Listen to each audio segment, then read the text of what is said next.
Welcome to a rather unusual week of Dan Really Likes Wine. If you follow my other show, the Dan Nichols Show, the celebrity talk show on Supersport that starts again on the 3rd of April, you'll know that towards the end of last year, at the end of our previous season, I struck up a rather silly bet with Jason Goliath, the extremely funny comedian who's a very good friend of mine. Jason and I both decided we were looking a little round, and as such we needed to get fit, get healthy, and most importantly, lose some weight. And so with the help of a horrible, horrible woman called Jade Seeliger, who's a brilliant nutritionalist with Nutritional Solutions, we've been working hard at looking a little more slimline, a little more trim, and a little fitter and stronger. And it's mostly been about diet. You can't outrun a bad diet, as we've discovered, and so things have changed for both of us, and particularly for me. In the space of 10 weeks, I'm down about 13 kilograms. It's been hard work, but it's been a sense of balance rather than anything else. No crazy diets, no weird eating habits, and it's included cutting down a little on the amount of wine I drink, but not massively. I have a wine show, I run a wine business, and so it's just a few glasses less than usual. But as we'd started this challenge, rather opportunistically, a bottle of wine arrived for me from the guys at Four Cousins. It was this particular bottle here. It was the wonderful white, Van Loveren are the guys who make it, the almost 0% alcohol wine. And I thought, well, there are probably quite a few people who, like me, are trying to find ways to eat a little healthier, get a little slimmer, and stay a little fitter. And maybe some lighter wine is a way to go. So you can still drink wine instead of having to live on lentil juice or organic chickpea smoothies. The wine is something that is far more preferable. Wine is my drink of choice. Jason is a large bottle of Red Heart rum and a small can of Coke Light. We all have our preferences.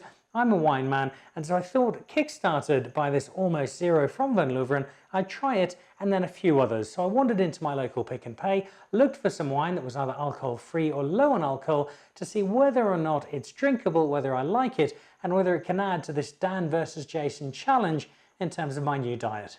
So the Van Loveren is the first one, and as the name suggests, it's almost zero. It's not quite 0% alcohol, so if, for instance, for religious reasons you don't drink, this might not quite fit the bill. The wine is made as usual wine by Van Loveren, and it's then de-alcoholized with the latest technology they use according to the label. So it's got less than 5% alcohol. Importantly, it's also got fewer calories. Now, the worry with alcohol light wine is that it might be a bit sweeter, a bit more sugary, but this I think could be a little different. So I'm going to try it out, see what it's like. It's from Robertson. If you've watched the wine often enough, you know I'm a big fan of wine of the Robertson area. But a wine with no alcohol kind of defeats the purpose for many people. Will there still be that buzz on the palate? Will I still get the same enjoyment as wine with alcohol? I'm not sure, but I'll find out.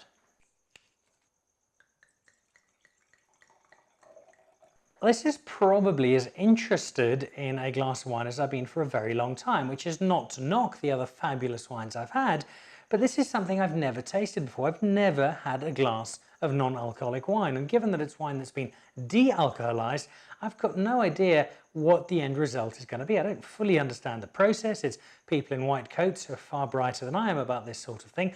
All I'm really interested in is, can it replace my normal glass of wine? Will I still enjoy the mouth? Will I still enjoy the flavour? Is it something I can slot into those evenings where in the past I might have had a couple of glasses of wine? Here I want something that's a little healthier.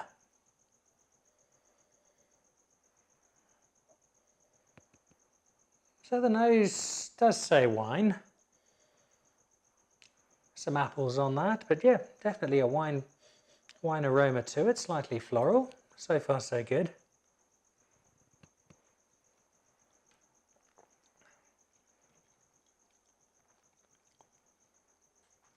And the apple was a good clue there because there's a very bitter apple flavour to it, and it's actually not too bad. I've read a couple of things about it, people being pleasantly surprised by it. That tiny little touch of alcohol maybe helps to give it the faintest buzz, although the wine's not here, but it's 3 doors down behind some closed walls calling out for you. And it's not unpleasant. I'll have another go.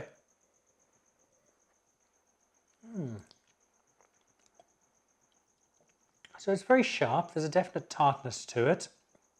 kind of like a slightly unripe apple juice, a very fresh feeling to it. Honestly, I don't think it would replace the white wine that I drink, but I think I could happily have a glass of this, and I'd be interested to have it with a piece of fish or a simple pasta dish, because I don't think it's a bad alternative at all. Less than 5% alcohol means you can happily drink probably the whole bottle without anything happening to you. The calories, well, it's low in calories, so it ticks the box for Dan and Jason trying to look like local versions of Kate Moss. And it's got a fairly decent mouthful, and it's, yeah, perfectly nice to drink. So yeah, it probably does surpass my expectations. And for a non-alcohol wine, granted it's the only one I've ever tried, but it's certainly better than I was anticipating, and something I could probably drink again. Now, as I mentioned, I nipped down to my local Pick and Pay to get the rest of the wine for today's episode, had a look at some alternatives to what I might normally be drinking, and to my surprise I found this. The surprise being I'd never seen it before, but then I've never been shopping for alcohol-free wine before. The guy behind the camera is the multi-talented director Ronaldo, and he was very excited because he is from Portugal, and this is Portuguese. The name Lancers might not sound terribly Portuguese, but it's named after a painting, Las Lanzeiras, or Lanzeiras, I think, which I presume is Portuguese.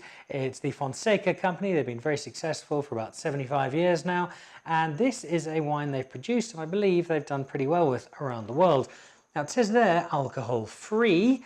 It says here in much smaller letters, 5% alcohol. So it's not quite alcohol-free, and again, religious, spiritual, personal reasons, if you don't drink, this might not do the job for you. But if you're looking for something that's very low on alcohol, you're driving, or like me, you're trying to stay a little healthier and maybe you want something with less alcohol, then just 0.5% would allow you to have several glasses of this with no impact at all. The worry, though, is that it might just be a little sweet. I'm looking forward to trying it because I've had some really, really good wine. My wife and I spent a week on the Algarve together and discovered you could buy bottles of wine for €2–3, and they were actually really, really pleasant. So expectations are high in terms of Portuguese wine, but again, it's alcohol-free. They market it as being slightly sweet. The jury's still out for now. But here we go. Alcohol-free, or almost alcohol-free, Portuguese wine.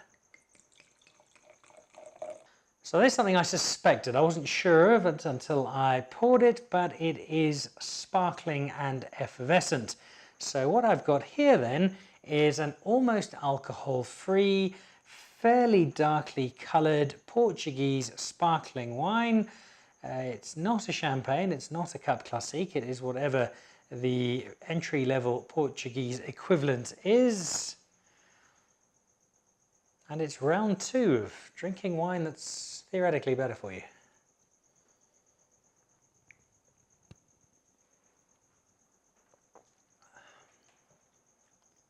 Clearly my Portuguese needs a little work. I thought I'd read from the marketing that it was sold as a slightly sweeter wine, but I must start eating a little more Nando's. I've got that wrong entirely, because that's very tart. It's quite sharp like the previous one.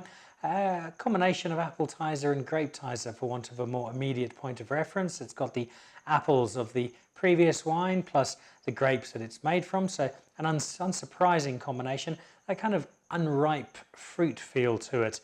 The sparkle works out quite nicely. I got to be honest, my expectations were fairly low for this as well, given the colour.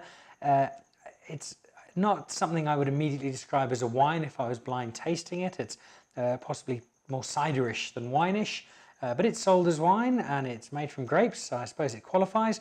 And again, it's more than decent to drink. It's not going to replace my usual wine. It's got none of the nice big buzz of a mouth of Chardonnay or Chenin, but for the job that it does, if you're not drinking or drinking very little, then again, not too bad at all. So from a couple of wines that are almost, not quite, but almost alcohol-free, to some wine that is significantly further up the alcohol content, but still a lot lighter than usual. Depending on what you're drinking, you're probably somewhere between 12 and 15, maybe 15.5% for most of the wine you drink in South Africa. That's by and large your rough window. So this sits at 9%. That makes it a lot lighter, and as you can see, they make it very clear, extra light white, crispy and refreshing. This is from Drostdy Hof, which is a very popular, very widely sold label in South Africa. It'll be familiar to everybody. Again, it's very much an entry-level wine, very much a simple drink during the week, have a glass with dinner, nothing too complicated about it. But the selling point here is that it's got that much less alcohol. And that's appealing to a lot of people, whether people like me at the moment are trying to be healthier, whether it's people who want a couple of glasses of wine, but they're driving a little later on in the day.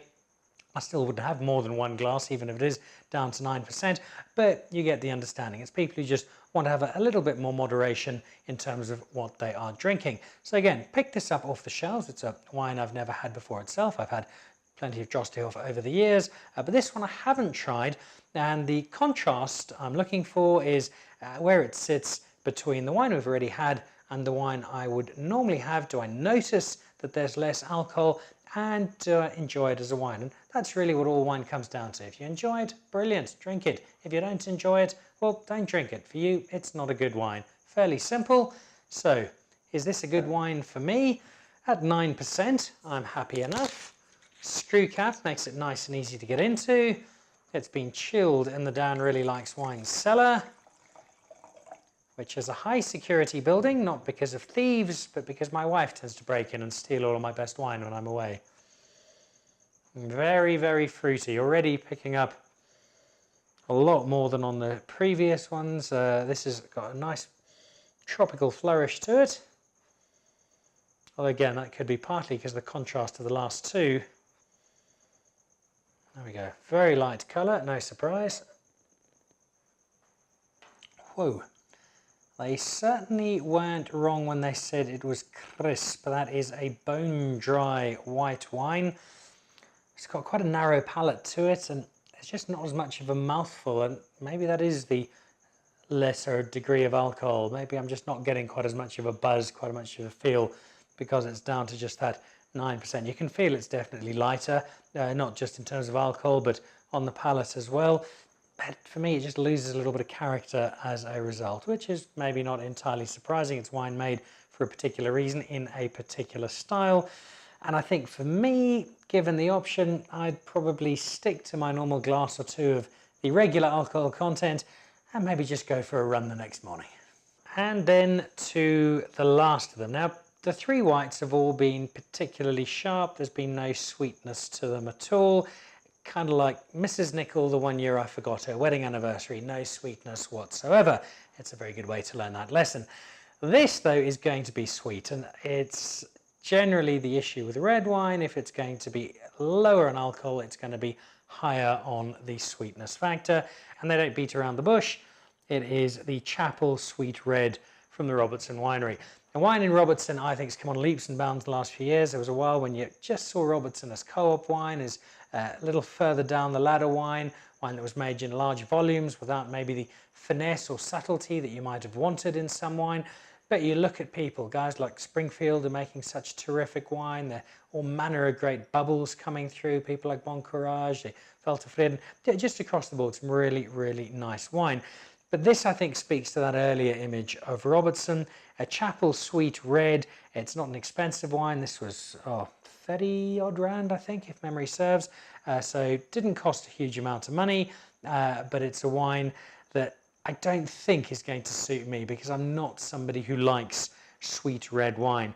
I am somebody who's trying to be a little healthier, and this is only 7.5% alcohol. So this is about half of what you might normally get from a bottle of South African red wine. But in terms of what you're losing on the alcohol, and thus perhaps being a little healthier, are you then having to make up for in a taste of a wine, a red wine in particular, that you're not really comfortable with? Kind of suspect that'll be the case.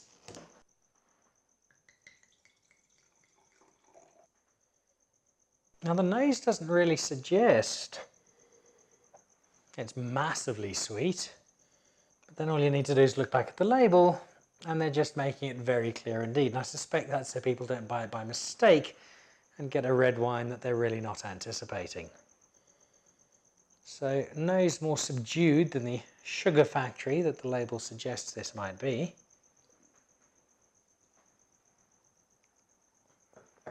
Whoa. I think I might be diabetic after that. That is very sweet. That is sweets from heaven in a bottle. That's it's almost like a light dessert wine without some of the subtlety that you'd normally get around a sweet red dessert wine. Yeah, I'll be honest. There are lots of wines in the world. Some people, others are not. And this one's not for me. It'll definitely hit a market if you look at a number of brands. Take a brand like 4th Street, which is flourishing across the continent. There's definitely a market for that sweeter red wine, a palate that's just more conducive to drinking that. For me though, no, afraid not. And although I appreciate the 7.5% alcohol is going to make it a little healthier for me in terms of that alcohol consumption, it's just not a sacrifice that I'm willing to make. So across the board, I think from the 3 whites, probably that first one, the Van Loveren, also from Robertson, probably the one I'd go for first if I wanted something that didn't really have any alcohol. There's a bit of fizz and a bit of fun to the Lancers, and the Drostdy Hof just a bit too sharp and a little bit lacking for me. And this, yeah, a little bit too sweet. But what it does say is there are options, so have a taste of them yourself, shop around depending on what your tastes are. And if you're looking for something healthier, something a little less heavy on the alcohol or the calories, and these are just some of the options around, and there are more options, so it is worth shopping about. For me though, I think I'll stick to my regular wines with their regular alcohol, just as I suspect Jason will be sticking to his bottle of Red Heart rum and a small can of Coke Light, and making sure that it's the diet and a little bit of exercise that do the job instead. 3rd of April, the Dan Nichols Show. You can find out which one of Jason and myself wins our Dan versus Jason challenge. Until then, happy drinking. Cheers.